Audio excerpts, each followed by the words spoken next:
Alors, je m'appelle Carole.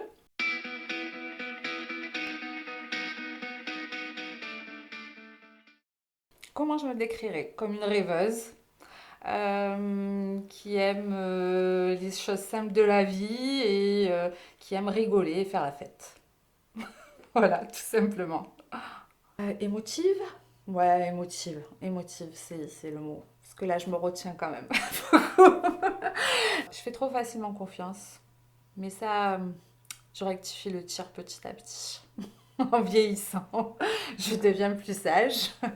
Trop sensible des fois. Et c'est pour moi un défaut. Parce que je m'attache trop à certaines choses et par moments ça peut moi m'impacter intérieurement.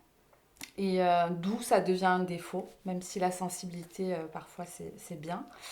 J'espère être à l'écoute, donc j'espère que voilà, être empathique et être à l'écoute. La bienveillance. Alors, je ne m'estime pas parfaite. Je ne donne pas toujours de la bienveillance. Hein, voilà, loin de là. Mais en tous les cas, je trouve que la bienveillance, quand même, ça fait du bien, même à soi-même. Voir les gens que j'aime malheureux, la perte d'une personne chère à mon cœur, les disputes. J'aime pas me disputer. J'aime plutôt rigoler. Donc voilà, les disputes pour moi, ça me rend triste. Le temps gris me rend triste.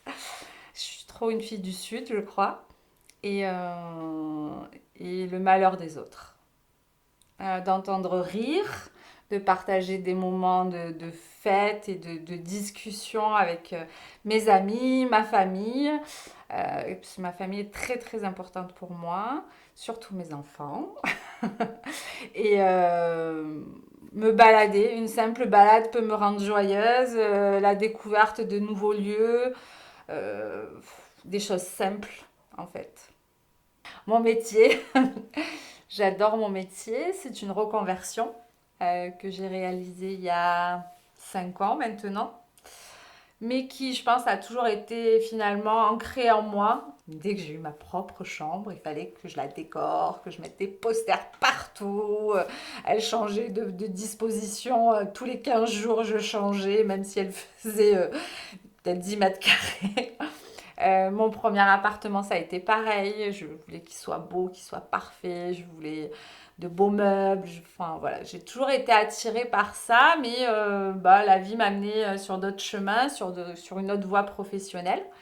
Et il y a 5 ans, j'ai eu un licenciement économique qui m'a fait me remettre en question et me dire qu'il était temps que je fasse enfin ce que j'ai toujours voulu faire au fond de moi. Donc en fait, j'ai fait ma reconversion en même temps que je crée ma propre entreprise et pour être décoratrice et architecte d'intérieur.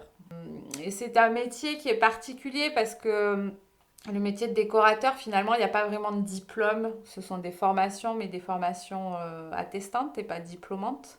La plupart du temps, c'est ça. Et j'avais un problème de légitimité pour pouvoir faire ma place autour de tout ce monde déjà bien installé depuis longtemps. Et donc, je continue les cours. Voilà. Donc, je suis femme d'entreprise, étudiante, maman. Et voilà. J'essaye en tous les cas de montrer que je suis forte, même si je ne le suis pas toujours. Mais je veux que mes enfants ne me voient pas faible, que mes enfants ne me voient pas souffrir. Je veux pas tout ça. Voilà. Donc je fais des efforts pour pas leur montrer. Alors j'y arrive pas tous les jours, j'y arrive pas tout le temps, mais en tous les cas j'essaie. Ma force, je la trouve dans mes enfants et dans ma maman. C'est vraiment eux qui ont su à chaque fois m'aider à me relever quand je passais des caps compliqués.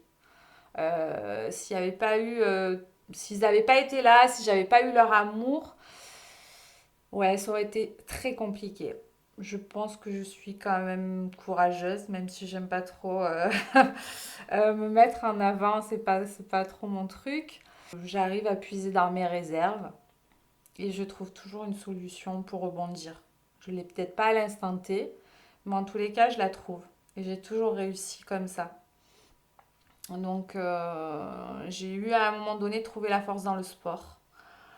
Même si j'ai jamais été une grande sportive initialement, quand je suis arrivée dans la région, je me suis mise au sport. Et le sport m'a permis de me donner des objectifs. Voilà. Et de faire en sorte de les atteindre pour prouver aux autres que je pouvais y arriver. Même si j'étais pas sportive et fumeuse, j'ai réussi. Un jour, une personne avec qui je courais m'a dit bah, ça te dirait si on faisait le semi-marathon de Barcelone ensemble. Et j'ai dit mais ça va pas ou quoi le semi-marathon? Mais moi je cours 10 km et c'est tout et j'irai jamais au-delà. Impossible. Et puis je suis arrivée au 14 février 2016 à Barcelone avec mon mari, mes enfants qui m'ont accompagnée et je me suis retrouvée sur la ligne de départ en train de faire mon semi-marathon. Et au 11e ou au 14e kilomètre, j'ai été prise de crampes affreuses.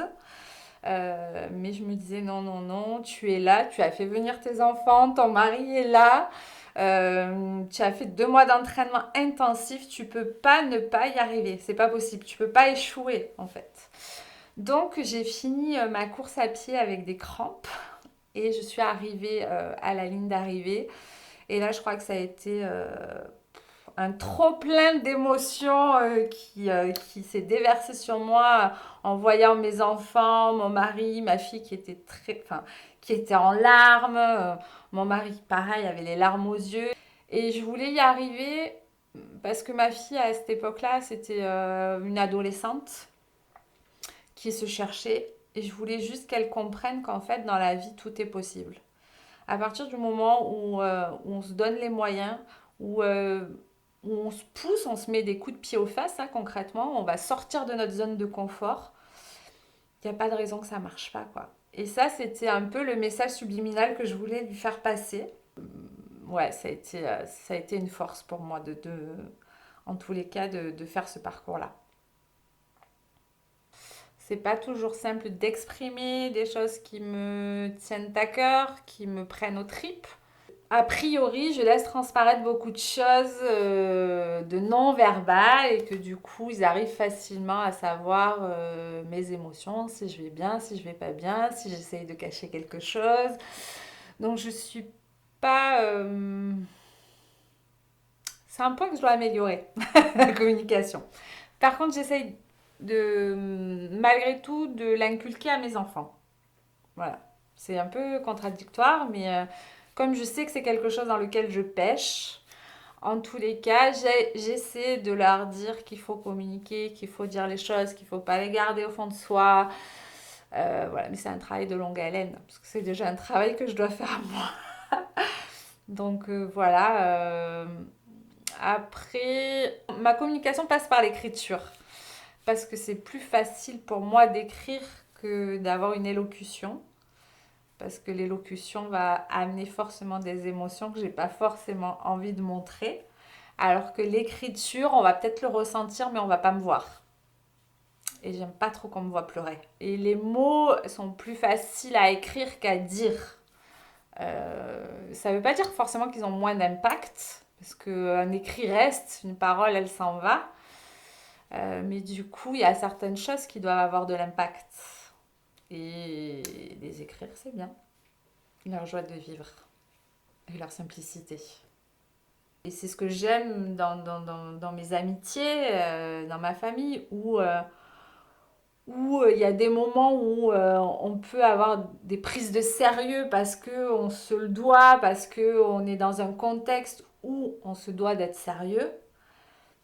Mais après, j'adore le changement, le revirement de situation où, où finalement on revient à la simplicité. Donc oui, c'est la simplicité que j'aime le plus et le naturel. Aujourd'hui, je ne supporte plus la négativité. Donc on peut avoir des coups de mou, on peut avoir, moi la première, des coups de blues, des difficultés, mais par contre on n'a pas le droit d'être négative à longueur de temps. Quand on est finalement avec des gens qui sont tout le temps dans la négativité, on finit par être négatif et à ne plus voir ces petites choses qui font que voilà, il y a un peu de bonheur de partout. À partir du moment où c'est qu'une phase, je pense qu'on a tous le droit, mais on n'a pas enfin, on ne doit pas passer une vie entière à être négatif. En fait, c'est ça. C'est on n'a pas le droit d'être une vie entière dans la négativité. On a le droit de passer par des phases. On a le droit d'exprimer ces phases-là, qu'elles soient positives ou négatives, mais on a surtout le droit de sourire.